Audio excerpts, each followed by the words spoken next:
स्वयंपाकात स्वादाची जान, डीएम मसाले तुमच्या घराची शान. छत्रपती शासन महिला गृह उद्योग कबनूर इचलकरंजी घेऊन येत आहेत अस्सल परंपरेची मराठमोळी चव म्हणजेच डीएम मसाले. मटन मसाला, चिकन मसाला, धणे पावडर, गरम मसाला, बिर्याणी मसाला, तिखट चवदार मसाले आणि चटणी म्हणजेच डीएम मसाले. तर आजच आपल्या जेवणाची रंगत वाढवण्यासाठी केमिकल विरहित डीएम मसाले, गृहिणींच्या मनातले मसाले आणि चटणी अवश्य वापरा.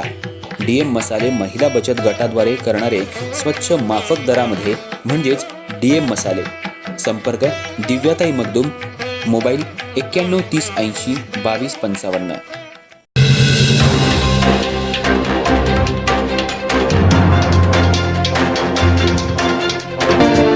नमस्कार, मी तेजस्विनी मगदूम. एम मराठीमध्ये आपल्या सर्वांचं स्वागत आहे. पाहुयात ठळक घडामोडी. इचलकरंजी शहरातील प्रभाग क्रमांक 9 मध्ये संध्याकाळी 5:30 नंतर मतदानाची प्रक्रिया बंद करण्यात आली आणि मतदारांना गेटच्या आत घेण्यात आलं. यावेळी 20 ते 25 मतदारांना टोकन देण्यात आलं होतं, पण त्या ठिकाणी 4 ते 5 मतदान केंद्र असल्यामुळं मतदार गोंधळून गेले. टोकन दिल्यानंतर मतदान केंद्रावर गेल्यावर इथं तुमचं मतदान होत नाही, दुसऱ्या केंद्रावर जा, पण दुसरं मतदान केंद्र बंद करण्यात आलं. त्यामुळे 20 ते 25 मतदारांना मतदानापासून वंचित राहिल्यामुळं त्यांनी मतदान केंद्राबाहेर ठिय्या आंदोलन केलं. त्यामुळे काही काळ गोंधळाचं वातावरण निर्माण झालं होतं. यात एक उच्च शिक्षित युवतीनं सांगितलं की जोपर्यंत माझं मतदान होणार नाही तोपर्यंत मी इथून जाणार नाही. मी देशाची एक सुजाण नागरिक आहे, मला मतदानाचा हक्क संविधानानं दिलाय, त्यामुळं माझं मतदान होणं गरजेचं आहे. मी जर आज मतदान नाही केलं तर हा लोकशाहीचा अपमान असेल, असा निवडणूक आयोगावर आरोप करण्यात आला.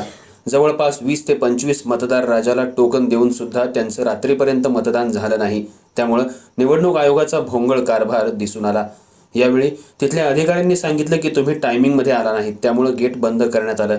त्यामुळं 20 ते 25 मतदार परत गेले, पण टोकन देऊन सुद्धा त्यांना आपल्या मतदानाचा हक्क बजावता आला नाही. हा मतदानाचा अपमान आहे, असा आरोप इथल्या संतप्त मतदार राजानं केलाय. त्यामुळं या ठिकाणी रात्री उशिरापर्यंत गोंधळाचं वातावरण पाहायला मिळालं. मतदानाचा हक्क हा आम्ही बजावण्यासाठी हे आंदोलन केले सर. इथे हे जास्त नाही आहेत लोक, 4-5 लोकांचं तुम्ही मतदान घेत नाहीये. वेळेच्या अगोदर तुम्ही बूथ बंद केलाय, बाहेर लोक असताना तुम्ही हा बूथ बंद केलाय आणि आम्हाला म्हणता ह्या लाईनीतनं त्या लाईनीत जावा, त्या लाईनीतनं ह्या लाईनीत जावा. हा आमचा गैरसमज नाहीये. तुम्ही हे आम्हाला दिलं त्यावेळेस म्हटलं की ज्यांना ज्यांना हे टोकन मिळाले त्यांनी मतदान केलंच पाहिजे, त्यांचं मतदान आम्ही घेणार. आणि आता म्हणतात की आम्ही तुमचं मतदान घेऊ शकत नाही, वेळ झालेली आहे तुमची. मग आता तुम्ही ठिय्या आंदोलन केलाय? जोपर्यंत माझं मतदान होत नाही तोपर्यंत मी इथनं जात होत नाही, तोपर्यंत आम्ही इथंच थांबणार आहे. आमचं मतदान घ्या, आमचा एकच आहे. आम्हाला कुणावर आरोप घालायचा नाहीये, फक्त हे टोकन दिले आमचं मतदान होणार असं सांगायला. आमचं मतदान घ्या आणि आम्ही इथं जातो. टोकन दिल्यात त्यांनी सर, आमचं मतदान होणारच असं. नियमामध्ये त्यांनी 5:30ला गेट कसं बंद केलं की नाही, तसं नियमामध्ये या टोकनाप्रमाणे हे मतदान झालंच पाहिजे.